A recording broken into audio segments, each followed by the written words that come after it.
ప్రభునామమునకు స్తోత్రం కలుగునుగాక. గడిచిన పునరుత్థాన దినము నుండి పునరుత్థాన దినం వరకు ఆయన కృపలో మనల్ని భద్రపరిచి ఆయన నామమును కనపరచడానికి దేవుడిచ్చిన గొప్ప తరుణమును బట్టి ఆయన నామను మహింపరదు. మీ అందరికీ మా హృదయపూర్వక వందనాలు. చిన్న ప్రార్థన చేసుకుందాం. సర్వశక్తి కలిగిన మా తండ్రి, మహోన్నతుడైన మా దేవా, మీ పాదమునకు వేలాది కృతజ్ఞతాస్తుతులు చెల్లించుకుంటున్నాము. గడిచిన పునరుత్థాన దినం నుండి పునరుత్థాన దినం వరకు నీ కృపలో మమ్మల్ని భద్రపరిచి తండ్రి, సకల విధములైన ఆపదలను బాపి సచివ లెక్కలు మమ్మల్ని లెక్కించి మేము స్తుతించుటకి ఇచ్చిన కృపను బట్టి మీకు స్తోత్రములు. అనుక్షణము ప్రభువా మీరు మమ్మల్ని కాచి కాపాడుతున్నారు. ఒక క్షణమైన మీరు మమ్మల్ని మరిచిపోతే మేమేమైపోతామో తండ్రి. కనుక మేము మీ సన్నిధానములో విరిగి నలిగిన హృదయము కలిగి ప్రభువా విధేయులమైన పిల్లలమై నీ మాట చొప్పున ప్రభువా నీ చిత్తానుసారముగా నీ మార్గములలో నడిచి నీ నామమునకు ఘనతగాను మాకు దీవెనకరంగాను ఇతరులకు ఆశీర్వాదకరముగాను ఈ లోకములో మేము జీవించుటకు మాకు కృపను అనుగ్రహించినందుకై నేను స్తుతించి కనపరుస్తూ ప్రభువా ఈ సమయంలో నీ వాక్యమును మేము ధ్యానించనే ఉండగా మీరు మాతో మాట్లాడి మమ్మను బలపరచుమని వేడుకుంటూ మహిమ ఘనత ప్రభావాలు మీకు అర్పించుకుంటూ మా ప్రభును ప్రియరక్షకుడైన యేసు నామమున ప్రార్థించి వేడుకుంటున్నాము తండ్రి, ఆమేన్. ప్రభునామమునకు స్తోత్రములు కలుగునుగాక. ప్రియులారా, ప్రభు మనల్ని లోకంలో తన బిడ్డలుగా ఏర్పాటు చేసుకున్నాడు. మనము ఆయన అనుగ్రహించిన కృపను పోగొట్టుకుని ఆయనకు దూరస్థులమైనప్పటికీ ఆయన మనల్ని ఎంతగానో ప్రేమించి మనం ఆ విధంగా నశించుట ఆయనకి ఇష్టం లేక ఆయన ప్రియ కుమారుని యొక్క బలియాగమును బట్టి ఆయన మనల్ని ఆయనతో సమాధానపరుచుకుని ఈ పునరుత్థాన జీవమును మనకు అనుగ్రహించి ఉన్నాడు. గనక మనం ఆయన సన్నిధానములో విరిగి నలిగిన హృదయముతో ఆయనను వెంబడించవలసిన అవసరం ఎంతైనా ఉంది.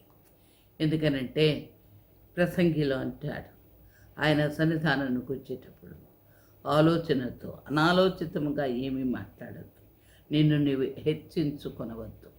ఎందుకంటే ఆయన ఆకాశమందు ఆసీనుడవై ఉన్నాడు. మనము అతిశయించుటకు ఏమీ లేదు, ఆయన ఉచిత కృప మాత్రమే. ఆయన కృపను బట్టి మనం ఏమైనా చేయగలుగుతున్నాం, జీవిస్తున్నాం. కాబట్టి మనము ఆయన హృదయానుసారముగా ఆయన చిత్తానుసారముగా ఈ లోకంలో మనము ఆయనకు సాక్షులుగా జీవించవలసిన అవసరం ఎంతైనా ఉంది. మరి దినమున మనము దేవుని వాక్య ధ్యానం నిమిత్తం యెహోషువ గ్రంథం 7వ అధ్యాయం 5వ వచనము నుండి కొన్ని వచనాలు మనం చూసుకుందాం.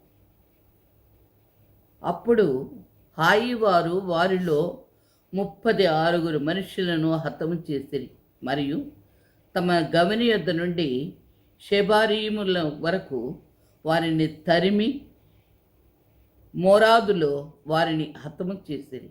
కాబట్టి జనుల గుండెలు కరిగి నీరైపోయెను.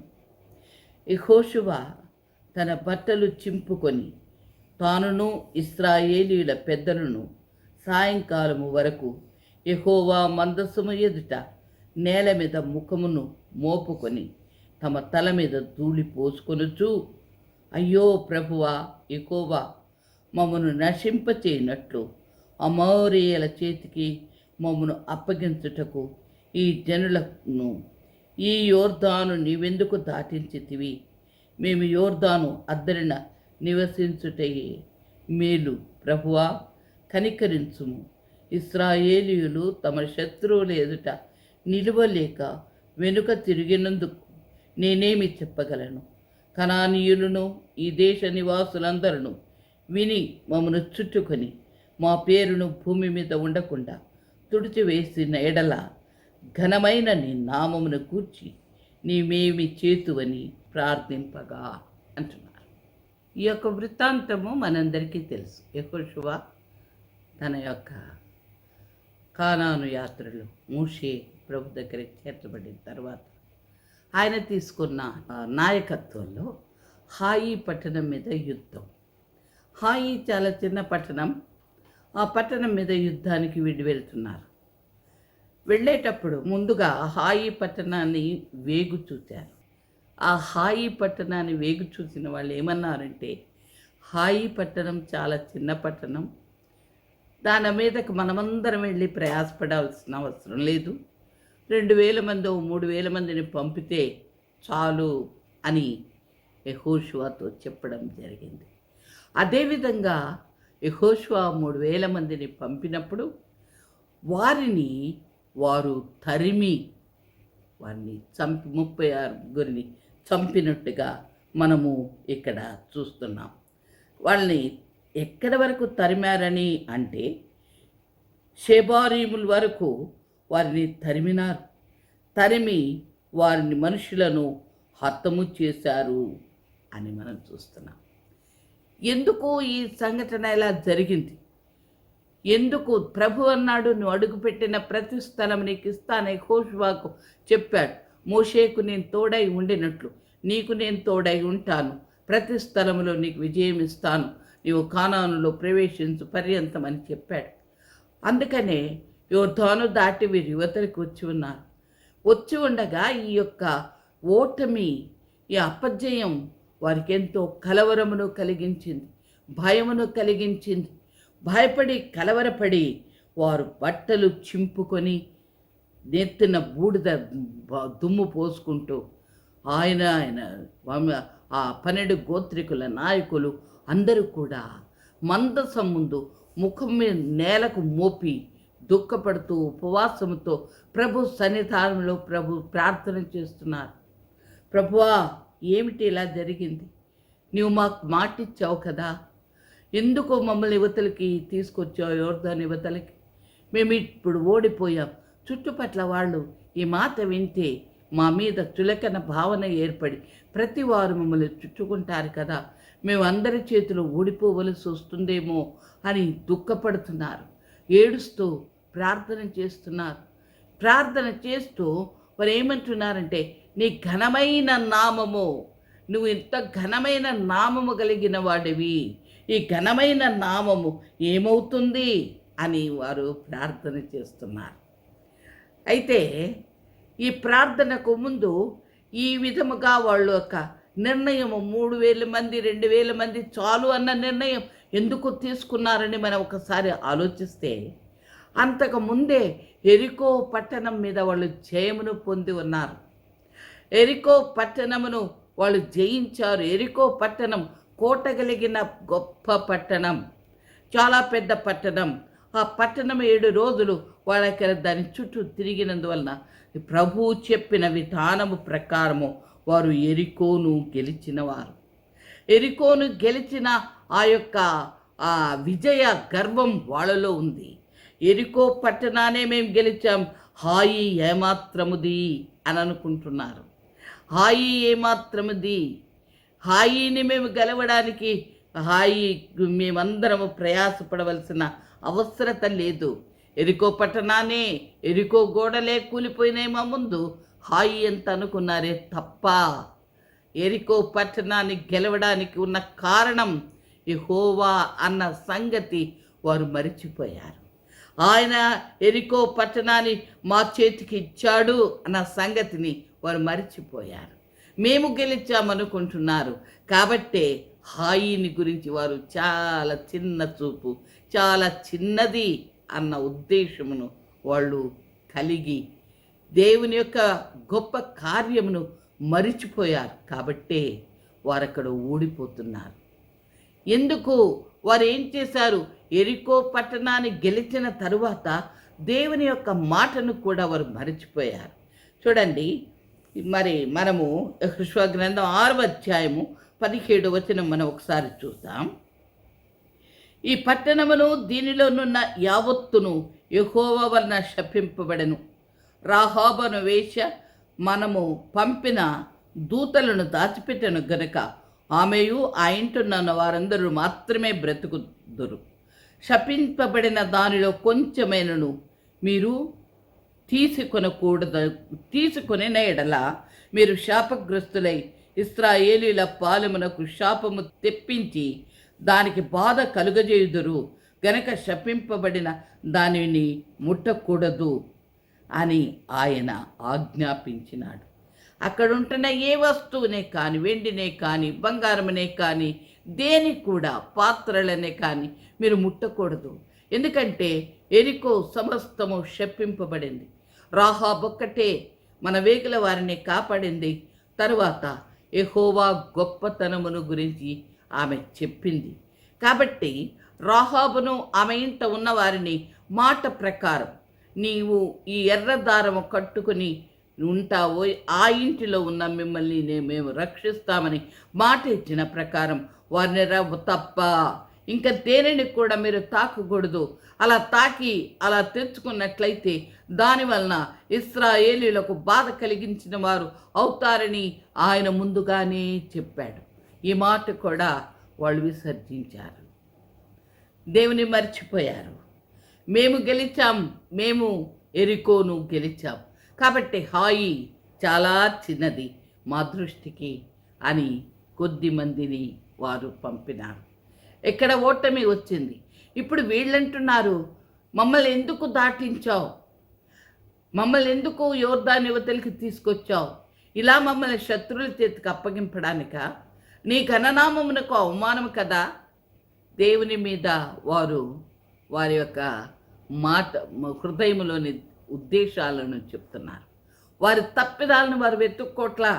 ఎందుకు మేము ఓడిపోయాం? మాట ఇచ్చిన దేవుడు మాట తప్పడు కదా. ప్రతి స్థలంలో నీకు తోడై ఉంటానన్నాడే, ప్రతి స్థలంలో నీకు జయమిస్తానన్నాడే. మరి నేనెందుకు ఓడిపోయాను? నా ప్రజలెందుకు తరుమబడ్డారు? కారణమేమిటి? మేము ఆయన దృష్టికి ఏమి చేశాము? మేము ఆయనను మరిచామా అనే ఆలోచన కంటే కూడా వారు ఏమంటున్నారంటే, మేము అక్కడే ఉంటే పోయేది కదా, మమ్మల్ని ఎందుకు యోర్దాను దాటించావు, ఇక్కడికి తీసుకొచ్చి ఎందుకు శత్రువుల ముందు మాకిట్లా అవమానము కలిగించావు, నీ నామము, నీ ఘననామం ఏమవుతుంది అన్నట్లుగా యెహోషువ అక్కడ మాట్లాడుతున్నట్టుగా చూస్తున్నాం. ప్రియులారా, మన జీవితంలో కూడా మనం అనేక పర్యాయాలు ఇదే చేస్తుంటాం. దేవుడు మన జీవితంలో చేసిన మేళ్లను ఇది దేవుని వలన నాకు కలిగిందని అనుకోకుండగా, నా శక్తి, నా సామర్థ్యం, నా తెలివి, నా చదువు, నా ఉద్యోగం, నా డబ్బు వలన నేను బ్రతుకుతున్నాను అని, నేను ఇది చేశాను, ఇది సంపాదించాను అని విర్రవీగి దేవుని మరిచిపోతుంటాం. ఆయన వద్దు అన్న దానిని చేసి మనము మొత్తానికి కీడు తెచ్చుకుంటూ ఉంటాం. ఇక్కడ అదే సంభవించింది. వీరు కీడు తెచ్చుకున్నారు. ఇప్పుడు ప్రభు వారితో మాట్లాడుతున్నాడు. ఏమని మాట్లాడుతున్నాడో చూడండి. మరి 10వ వచనము 7వ అధ్యాయము. యెహోవా యెహోషువతో ఇట్లా నేను, లెమ్ము, నీవేలెక్కడ ముఖము నేలమోపుదువు, ఇశ్రాయేలీలు పాపం చేసి ఉన్నారు, నేను వారితో చేసిన నిబంధనను మీరి శపితమైన దానిని కొంత తీసుకొని దొంగిలి బొంకి తమ సామానులు ఉంచుకొని ఉన్నారు. ఆయన ఏమంటున్నాడంటే, ఎందుకు నా దగ్గర నువ్వు ఇక్కడ ముఖము నేల మీదకి వేసుకున్నావు, ఎందుకు నీ వస్త్రాలు చింపుకుంటావు, ఎందుకు నువ్వు దుమ్ము నెత్తిన పోసుకుంటావు, ఇదంతా కాదు నువ్వు చేయవలసిందే. లేక నుండి ఇశ్రాయేలీలు నా దృష్టికి పాపము చేశారు. నేను వద్దన్న ఆజ్ఞను మీరి, నేను చెయ్యొద్దన్న దానిని చేసి, శపితమైన దానిని దొంగిలి బొంకి దాచుకుని ఉన్నారు. అందుకనే మీరు అపజయం పాలయ్యారే. కానీ నేను మీకు మాట ఇచ్చిన ప్రకారము నేను తోడుగా ఉండను అని నేను ఎప్పుడు అనలేదు. నేను మాట ఇచ్చిన ప్రకారము మీకు తోడుగానే ఉంటాను, మిమ్మల్ని విడవను, ఎడబాయను అని చెప్పిన నా మాట, నేను మాట తప్పను. మాట తప్పుటకు నేను నరుడను కాను ఆయన చెప్తున్నాడు. మన జీవితంలో కూడా మాట తప్పుటకు ఆయన నరుడు కాడు. ఆయన నిన్న నేడు తరతరములకు ఏకరీతిగా ఉండే ప్రభు. తల్లి ఒక మర్చిపోయినా మర్చిపోతుందేమో, కానీ నేను నిన్ను మరువను అని చెప్పి వాగ్దానం చేశాడు. నా కృప నిన్ను వీడదని చెప్పాడు. అయితే ఇక్కడ విడిచిపోవడానికి కారణమేమిటి? యెహోషువ తనను పరీక్షించుకోవడం మానేసి దేవుని పరీక్షిస్తున్నాడు. విర్రవీగి దేవుని సన్నిధానంలో, ప్రభువా, ఎరికో పట్టణానికి మేము యుద్ధానికి పోతున్నాం, మాకు సహాయానికి రమ్మని అడిగిన విధముగా హాయి పట్టణం గురించి అడగలేదు. సొంత నిర్ణయం తీసుకున్నారు. ఎరికోని గెలిచాం కదా, హాయి ఏమాత్రం అనుకున్నారు. నీ ప్రతి చిన్న విషయంలో యెహోవా సన్నిధానంలో అడగాలి అన్న సంగతి మరిచిపోయారు. శపితమైన దాన్ని తెచ్చిపెట్టుకున్నారు. ఈ సంగతి పరీక్షించుకోకుండా, ఎందుకు ఓటమి జరిగిందో, ఎందుకు తప్పు జరిగిందో తెలుసుకోకుండా ప్రభు సన్నిధానములో వారు మాట్లాడుతున్నారు. ప్రభు అంటున్నాడు, కాబట్టి ఇశ్రాయేలీలు శాపగ్రస్తులై తమ శత్రువుల ఎదుట నిలవలేక తమ శత్రువుల ఎదుట వెనుతిరిగిరి. శాపగ్రస్తులైన వారు మీ మధ్య నుండకుండా మీరు వారిని నిర్మూలము చేస్తేనే తప్ప నేను మీకు తోడై ఉండను. ఒకటే చెప్తున్నాడు, శాపగ్రస్తులు మీ మధ్య ఉండకుండా, ఎవరైతే శాపగ్రస్తమైన పని చేశారో వారు మీ మధ్య ఉండకుండా వారిని తొలగిస్తేనే తప్ప నేను మీకు తోడై ఉండను. వారిని నిర్మూలము చేస్తేనే తప్ప, పాపమును శాపమును నిర్మూలము చేస్తేనే తప్ప నేను మీకు తోడై ఉండను. ప్రభు మాట చెప్తున్నాడు. కొంచెమైన పులిసిన పిండి ముద్ద అంతా పులిసిపోతుంది. కొంచెము పులిసిన పిండి కొంచెమే కదా. నేనంతా దేవుని సన్నిధానంలో ఆయన మాట ప్రకారం నడుస్తున్నాను. ఈ చిన్న విషయమే కదా, ఈ చిన్న మాటే కదా. ఆ రోజున సొదొమ గొమొరాను కాల్చివేసినప్పుడు ఆ అగ్ని నుండి అబ్రహాము ప్రార్థన జ్ఞాపకం చేసుకుని ఆయన దూతలు లోతును ఆయన కుటుంబాన్ని బయటకు తీసుకొచ్చి కనబడుతున్న పర్వతమునకు పారిపోమన్నప్పుడు, దేవా, నువ్వు ఎంతో కనికరము కలిగిన వాడవు, మాపై దయదలిచి మమ్మల్ని బయటికి తీసుకొచ్చావు. ఇదిగో ఆ పర్వతమునకు నేను పారిపోలేను, చిన్నదే కదా సోయరు, ఈ పట్టణాన్ని వదిలిపెట్టండి, దీనిలో మేము తలదాచుకుంటాం అన్నారు. వారి మాట ప్రకారం సోయర్ను వదిలిపెట్టారు. చిన్నదే సోయరు, కానీ అది శాపగ్రస్తమైనది. అందుకే అక్కడి నుంచి లోతమ్మ వెనక్కు తిరగడం, మరి ఆమె ఉప్పు స్తంభం అయిపోవడం, మరి ఈయన ఇద్దరు యవన బిడ్డల చేత దూరముగా పారిపోవడం, అక్కడ 2 పాపపు వంశాలకి ఒక బీజం పడడం జరిగింది. అదే ఆయన దావీదు అడిగినట్టు, ప్రభువా, ఎక్కలేని కొండ నన్ను ఎక్కించు అని అంటే ఆయన అక్కడికి ఎక్కించేవాడే, ఆ పర్వతానికి తీసుకెళ్ళేవాడే. అలా అడగలేదు. ఈ శాపగ్రస్తమైన ఈ సోయరు చిన్నది, నాకిడిచిపెట్టన్న, చిన్నదైనా సరే దేవునికి విరోధమైనది ఏది కూడా నీ జీవితంలో నీకు శాపమే. ఇక్కడ శాపగ్రస్తమైన వారిని నిర్మూలము చేస్తే తప్ప, శాపగ్రస్తమైన దాన్ని విడిచిపెడితే తప్ప నీవు దేవుని యొక్క సహాయాన్ని పొందలేవు. ఆయన సహవాసం నీతో ఉండదు. ఆయన నీతో సహవాసం చేయడు. ఆయన సహవాసం, ఆయన తోడు నీకు కావాలంటే ఆ చిన్నదైనా సరే దానిని తీసివేయాల్సిన అవసరం ఎంతైనా ఉంది. అందుకనే యోవేలు అంటాడు, నీ యొక్క వస్త్రాన్ని నువ్వు చింపుకుంటే ప్రయోజనం లేదు, నొప్పి కలగాలి నీకు. నీ వస్త్రం చింపుకుంటే నీకేం కలగదు. వస్త్రం చింపుకుంటే నొప్పేస్తుందా? నొప్పేదు. హృదయాన్ని చింపుకో అంటాడు. యోవేలు గ్రంథం 2వ అధ్యాయము 13వ వచనం మనం చూద్దాం. యోవేలు గ్రంథం 2వ అధ్యాయము 13వ వచనం చూసినట్లయితే, మీ దేవుడైన యెహోవా కరుణా వాత్సల్యము గలవాడును శాంతమూర్తియు అత్యంత కృపగలవాడునై ఉండి తాను దేశించిన కీడు చేయక పశ్చాత్తాపపడును గనక మీ వస్త్రమును కాక మీ హృదయములను చింపుకొని ఆయన తట్టు తిరుగుడి. ఒకవేళ ఆయన మనసు తిప్పుకొని పశ్చాత్తాపపడి మీ దేవుడైన యెహోవాకు తగిన నైవేద్యమును పానార్పణమును మీకు దీవెనగా అనుగ్రహించును. అనుగ్రహింపడని ఎవడు చెప్పగలడు? కనుక ఏమంటున్నాడు? వస్త్రాన్ని చింపుకుంటే ప్రయోజనం లేదు. ఆయన కనికరమూర్తి, నిన్ను కనికరిస్తాడు. నువ్వు ఆయన సన్నిధానంలో నీ హృదయాన్ని చింపుకో. చేస్తానన్న కీడు అంటే నీవు చేసిన తప్పిదమునకు నీకు వచ్చిన కీడు, నీకు కలిగిన నష్టం, దానిని ఆయన తీసివేయాలంటే, ఆయన చేయకుండా ఉండాలంటే నువ్వేం చేయాలి? నీ వస్త్రమును కాదు, నీ హృదయమును చింపుకో అంటాడు. నీ హృదయము అంటే నొప్పి, నీకు నొప్పి కలగాలి, పశ్చాత్తాపము కలగాలి. ఊరికే పైన పైన కాదు, అంతరంగమునందు నీ హృదయం విరగాలి, నీ హృదయం నలగాలి. నీవు దేవునికి విరోధముగా నేనెంతటి పాపము చేశానన్న పశ్చాత్తాపము కలగాలి. నీ యొక్క హృదయమును నువ్వు చింపుకోవలసిన అవసరం ఉంది. యెషయా గ్రంథం 57వ అధ్యాయము 15వ వచనం మనం ఒకసారి చూద్దాం. 57:15 వచనం.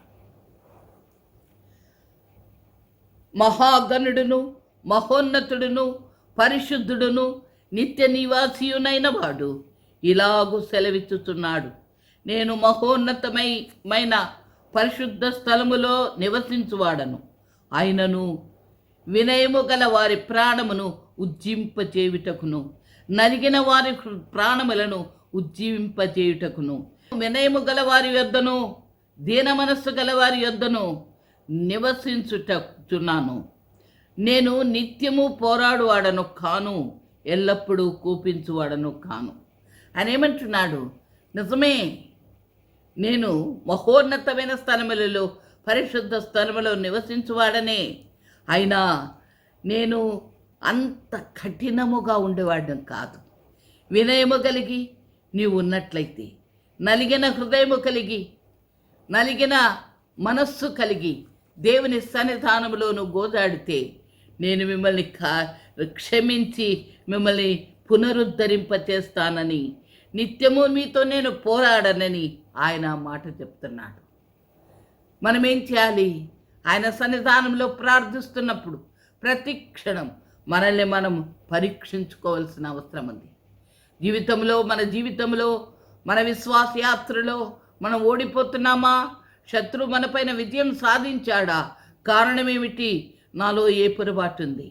ఎందుకంటే నా దేవుడు విజయుడు, ఆయన ఓడిపోడు. ఆయన నా పక్షంగా యుద్ధం చేస్తాడు, ఆయన నాకు అండగా ఉంటాడు. ఆయన తోడు నన్ను వీడిపోతే నేను ఓడిపోతాను. ఆయన తోడు ఎప్పుడు వీడిపోతుందంటే నాలో శాపగ్రస్తమైనది, ఆయనకు అయిష్టమైనది ఏదో ఉంది అని పరీక్షించుకోవలసిన అవసరము ఎంతైనా ఉంది. చూడండి, యెషయా గ్రంథం 61వ అధ్యాయము 1వ వచనం నుంచి మనం కొన్ని మాటలు చూస్తాం.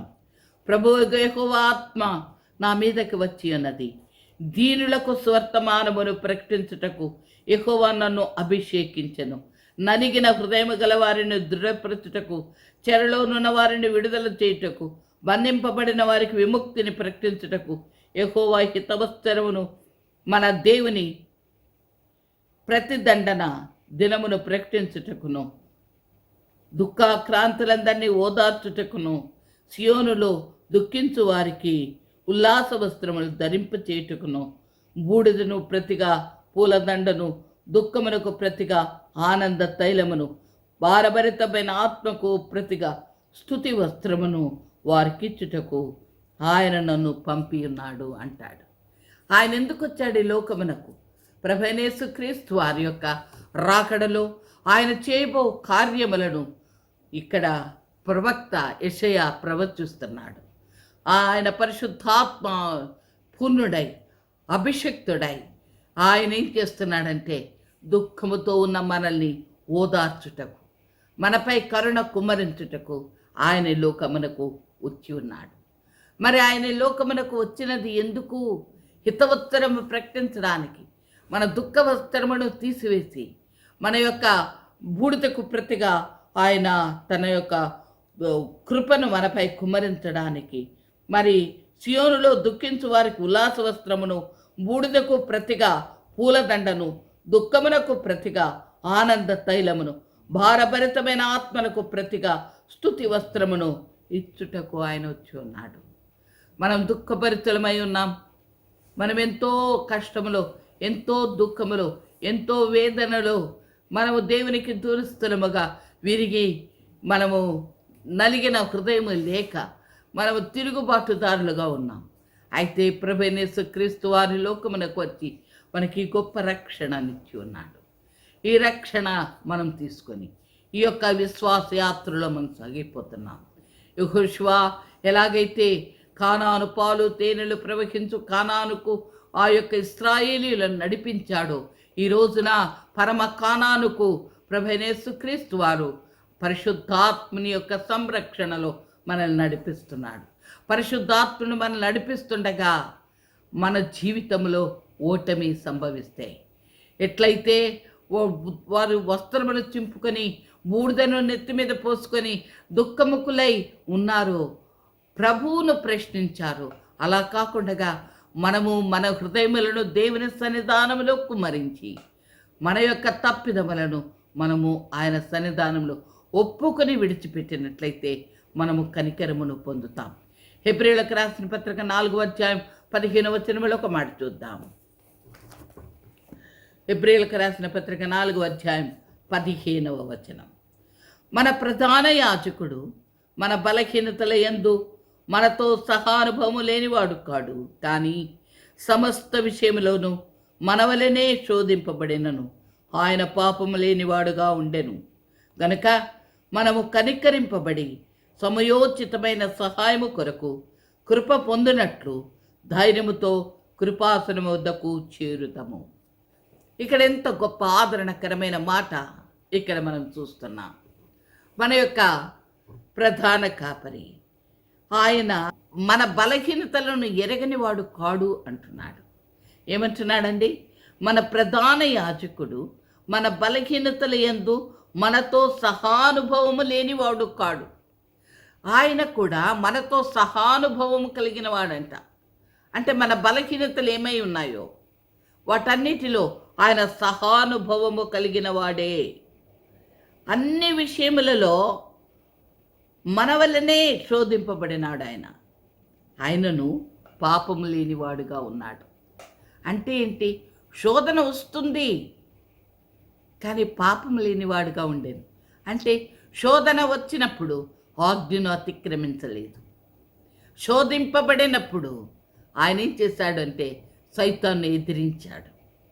అదేమైనప్పటికీ కూడా దేవుని వాక్యమునకు విరోధముగా నేనది చేయను అని దేవుని వాక్యమునకు విధేయత చూపినాడు.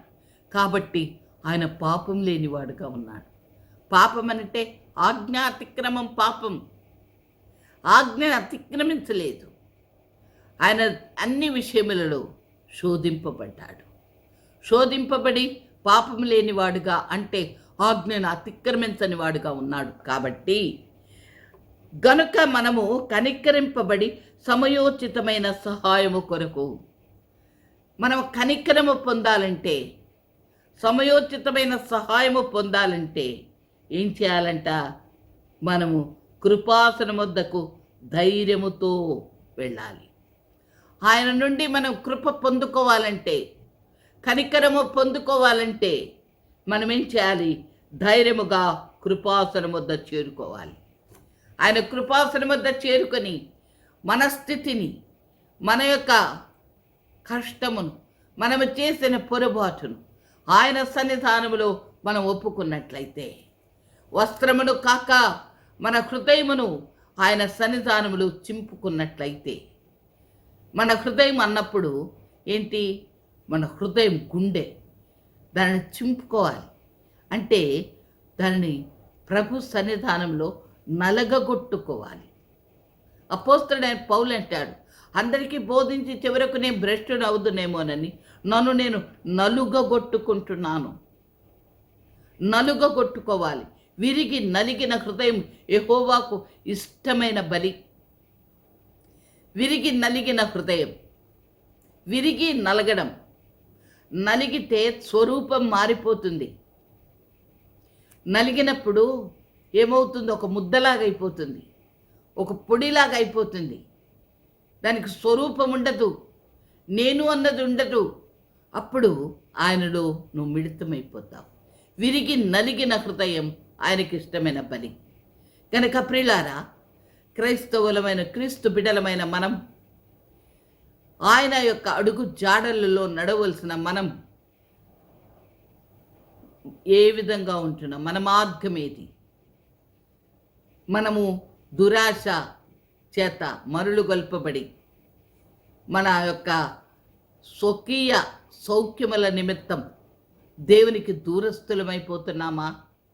లేక ఆయన చిత్తమును నెరవేర్చు నిమిత్తం దేవునితో ఆ యొక్క పరలోకములో నిత్య నివాసము చేయు నిమిత్తం ఆయన సన్నిధానములకు వెళ్ళినట్టుగా ఇహలోక మాలిన్యం అంటకుండగా మనని మనం జాగ్రత్త చేసుకుని సర్వసత్యములోనికి నడిపించు సత్యస్వరూపి అయిన ఆత్మ చేతికి మనల్ని అప్పగించుకొని మనం నడుస్తున్నామా అన్నది పరీక్షించుకోవాలి. యెహోషువ చేసిన పొరపాటదే. యెరికో పట్టణానికి వెళ్ళడానికి ముందు వేగు చూశారు. వేగులు వారు వచ్చి చెప్పారు, అయ్యో ఆ పట్టణంలోకి మనం యుద్ధానికి ఎలా? అయితే ప్రభు అన్నాడు, మీరు యుద్ధానికి వెళ్ళండి. ఆ గొప్ప కోట కలిగిన పట్టణం, ఆ కోట గోడలను కూల్చడానికి నేను మీకు తోడై ఉంటాను. మీరు నన్ను స్తుతించుట ద్వారా, నన్ను గణపరచుట ద్వారా, నన్ను ఎలుగెత్తి మీరు కీర్తించుట ద్వారా ఆ గొప్ప కోట గోడలు కూలిపోతాయి. మీరు లోపలికి వెళ్ళి స్వాధీనపరచుకోనండి. శపితమైన దానిని మీరు విసర్జించి కాల్చి బూడిద చేసేసి రండి అని ఆయన చెప్పాడు. ప్రభు మాట తప్పలేదు. గొప్ప విజయాన్ని వాళ్ళు అక్కడ చూశారు. హాయి పట్టణానికి వారు యుద్ధానికి వెళ్ళాలనుకున్నప్పుడు యెరికో విజయం యెహోవా దేవుడు మాకిచ్చాడన్నది మరిచిపోయారు. మర్చిపోయి మా బలమే, మా శక్తే, యెరికో పట్టణాన్ని గెలిచిన ఇంత సైన్యం ఆ చిన్న హాయి పట్టణం మీదకి అవసరమా? అవసరం లేదు. వాళ్ళే తీర్మానించుకున్నారు. చూడు ప్రియుడా, ప్రియురాల, యేసయ్య చెప్తున్న మాట వినండి. ఎంత గొప్పదైనా, ఎంత చిన్నదైనా దేవుడు నీకు సహాయకుడుగా లేకపోతే నువ్వేమీ చేయలేవు. నీ సొంత జ్ఞానాన్ని నువ్వు ఉపయోగిస్తే నువ్వేమీ చేయలేవు. ఈ అంత్యకాలంలో అనేకులు అబద్ధ ప్రవక్తలు సొంత జ్ఞానమును ఉపయోగించి సొంత తెలివితేటలతో సొంత మాటలు సొంత కథలు చెప్తున్నారు. గుడ్డివాడు గుడ్డివానికి దారి చూపిస్తే ఇద్దరు కలిసి గోతులో పడినట్లుగా ఉంటుంది. కనుక సొంత కథలు మరి మాటలు కాదు మనకు కావాల్సి. దేవుని వాక్యం ఏం చెప్తుంది, దేవుని వాక్యానుసారముగా ఉందా అన్నది వివేచించుకొని ఆయన మాట ప్రకారం, ఆయన చెప్పిన ఆ యొక్క ఆజ్ఞ ప్రకారం మనం ముందుకు సాగుతాం. అనుక్షణం మన హృదయాలను ఆయన సన్నిధానంలో కుమ్మరించుకుందాం. ఆయన మనల్ని ఎరిగినవాడు. తలంపులు పుట్టకముందే ఆయనకు తెలుసు. మాట మన నాలుకకు రాకముందే ఆయనకు తెలుసు. కనుక నువ్వు ఆయన దగ్గర ఏం దాయలేవు, దాయడానికి ఏమీ లేదు. అలాంటప్పుడు నువ్వు ఒప్పుకొని విడిచిపెడితే కనికరం పొందుతావు కదా. దాచినందువలన ఆయన నీతో సహవాసం చేయక నీకు దూరస్తుడవుతాడు. నువ్వు ఆయన సన్నిధానంలో ఒప్పుకున్నందువలన ఆయన నేను కనికరించి కృప చూపుతాడు. ఒప్పుకొని విడిచిపెట్టుట వలన, ఒప్పుకొని మళ్ళీ చేయడం అని కాదు, ఒప్పుకొని విడిచిపెట్టుట వలన కనికరమును పొందుతావు. కనుక ఇదిగో ఇశ్రాయేలీలు చేసిన తప్పు ఆకాను యొద్ద అది దొరికింది. ఆకాను ఒప్పుకున్నాడు, నేనే తీశాను, నా గుడారంలో దాచాను కొంత బంగారం, సొమ్ము, సినాయి వస్త్రములు నా గుడారంలో. అప్పుడేమైంది? ఆయన కుటుంబీకులు, బిడ్డలు, పాపలు అందరూ కూడా హతమైపోయారు. అయితే ప్రియులారా, ఇక్కడ ప్రభు యొక్క కనికరం ఇది కనికరము కలిగిన యుగం. కరుణ కలిగిన దేవుడు, కారుణ్య సంపన్నుడు, నీ పాపములను హరించువాడు, నీ తప్పిదములను హరించువాడు. ఆయన సన్నిధానంలో నీ హృదయమును కుమ్మరించుకుంటే నీవును నీ కుటుంబమును రక్షింపబడతారు. దేవుని రాకడ బహు సమీపమై ఉంది. ఎన్నో రోజులు లేవు. ఏ క్షణమైనా ఆయన రావచ్చు. ఏ క్షణమైనా మన పిలుపు కావచ్చు. ఈ క్షణమే, ఇప్పుడే దేవుని వాక్యపు వెలుగులో నిన్ను నువ్వు పరీక్షించుకొని నీ హృదయమును ఆయన సన్నిధానములో సమర్పించుకో. ఇట్టి కృప దేవుడు మనకు అనుగ్రహించును కాక. ఆమె. చిన్న ప్రార్థన చేసుకుందాం. సర్వశక్తి కలిగిన తండ్రి, మహోన్నతుడా, మీ పాదమునికి వేలాది స్తుతి స్తోత్రములు చెల్లించుకుంటున్నాము. అవును ప్రభువా, ఈ యొక్క ఉదయకాలము మీరు మాతో మాట్లాడిన విధానమును బట్టి మీకు స్తోత్రం. ఒకని దృష్టికి వాని మార్గము ఎంతో చక్కనిదని వాడు అనుకుంటాడు, చివరికి అది నాశనముకు నడుపుతుందని నీ వాక్యం సెలవిస్తుంది. కనుక మా మార్గము చక్కటిదని మేమనుకోవడము కాదు, కానీ నీ యొద్ద విచారించి ఎందుకు మాకు అపజయం వచ్చిందో, మాలో ఏ తప్పు ఉందో ప్రభువా మమ్మల్ని బాగా పరిశీలించి మీకు ఆయాసకరమైన మార్గం మాయందునంటే తొలగించి హిస్సోపుతో మమ్మల్ని కడిగి హిమము కంటే తెల్లగా చేయమని అడగడానికి కృపనివ్వండి ఆయన. ఎందుకనగా హృదయం అన్నిటికంటే మోసకరమైనది, ఇది ఘోరమైన వ్యాధి కలది ప్రభువా. ఈ హృదయం మమ్మల్నే మోసగిస్తుంది నాయనా. ఇంకెవరినో కాదు, నువ్వు చాలా సరైన స్థితిలో ఉన్నావని మోసగిస్తుంది. ఇశ్రాయేలీలను మోసగించినట్లు ఈ పట్టణస్థులు కొద్దిమందే, మీరందరూ వెళ్ళొద్దు, మీరు చాలా పరాక్రమం కలిగిన వారు, మీరు ఎరికోని గెలిచిన వారు, హాయికి ఇంతమంది ఎందుకు అని ఎలాగైతే మోసగించి వారికి అపజయమును తెచ్చిందో, అలాగే కొద్దిగా నేను ఒక్కడిని దొంగిలి దాచుకుంటే అది ఎవరికి తెలుస్తుంది, దేవుడికి ఎలా తెలుస్తుందని గుడారంలో పాతి పెట్టుకుని నాయన అదే గుడారంలో పాతి పెట్టబడిన ఆ కాను వంటి బుద్ధిహీనుడు మాలో లేకుండగా, అలాంటి నాయన స్థితి మాలో లేకుండగా మమ్మల్ని మేము పరీక్షించుకొని మమ్మల్ని మేము సరిచేసుకొని నీకు విధేయులమై అనుక్షణం నీ కృపకు వేడుతూ నీ చిత్తానికి వేడుతూ నీ మార్గములో ప్రభు మేము నడిచి నీ సన్నిధానంలో నీ యొక్క ముఖ ప్రకాశములో మేము కనబడటకు కృపను అనుగ్రహించమని వేడుకుంటున్నాం. రక్షకానికి స్తోత్రం. వింటున్న ప్రతి బిడ్డ తనను తాను సరి చేసుకున్నటకు, కృప వెంబడి కృప పొందుటకు నాయన కనికరించి వారిపై దీవెనలు కుమ్మరించమని వేడుకుంటున్నాం. ఆయన వ్యాధులు, బాధలు, వేదనలు, దుఃఖములు, కష్టములు, నిరుత్సాహములు, నిస్పృహలో, నిరాశలో ఉంటున్న ప్రతి ఒక్కరిపై నీ కృపను కుమ్మరించి నీ శాంతిని, నీ సమాధానమును వారికి దయచేయమని, తినని మార్గములో నడుచున్నట్లుగా కృపను చూపమని వేడుకుంటూ మహిమ, ఘనత, ప్రభావాలు మీకు అర్పించుకుంటూ మా ప్రభును ప్రేరక్షకుడైన యేసు నామమున ప్రార్థించి వేడుకుంటున్నాము తండ్రి. ఆమె. మీ అందరికీ మా ఈ సందేశం మీకు దీవెనకరంగా ఉన్నట్లయితే దయచేసి సబ్స్క్రైబ్ చేయండి. ఇతరులకు ఆశీర్వాదకరంగా ఉన్నట్లు షేర్ చేయండి. మీ అందరికీ దేవుని నామంలో మా హృదయపూర్వక వందనాలు.